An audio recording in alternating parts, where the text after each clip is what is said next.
Hello everyone, কেমন আছো তোমরা? আশা করি সবাই খুব ভালো আছো। আমিও খুব ভালো আছি।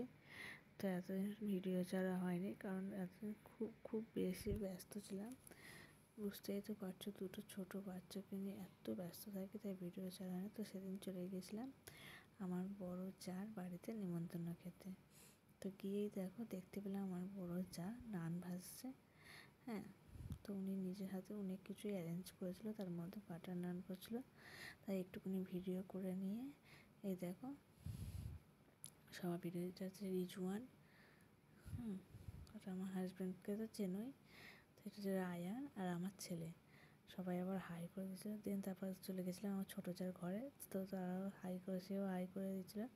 আর ওই যে তার পুচকুটা, তোমরা তো ওদের পুচকুকে দেখতে সবাই খুব ভালোবাসো। তো দেখো পুচকুটা আজকে তোমাদের সামনে একটা রাইমস করে শোনাবে, সব কি সুন্দর করে।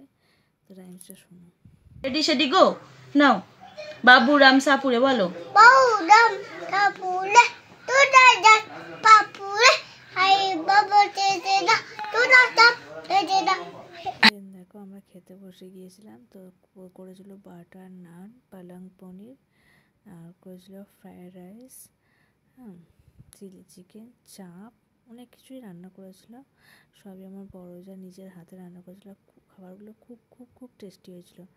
দেন দেখো আমরা খাওয়া দাওয়া করে নিয়ে আমার ওই চায়ের বড় যা ছেলে রিজু, তো দেখো ও একাই ফোন দেখে কত সুন্দর ড্রয়িং করেছে। তো সেইগুলো দেখাচ্ছিলাম একটা করে। ও কিছু একটা খাতা করেছে, তার মধ্যে ড্রয়িং করছে। সত্যি ড্রয়িংগুলো খুবই অসাধারণ, খুব রিয়েল লাগছিলো।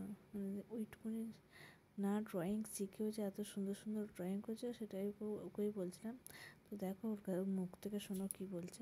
শুরু করেছি স্ট্রেঞ্জারদের ফটো আঁকতে পারবি? তুই এটা বল, তুই কি কোথাও ড্রয়িং শিখেছিস সেটা বল।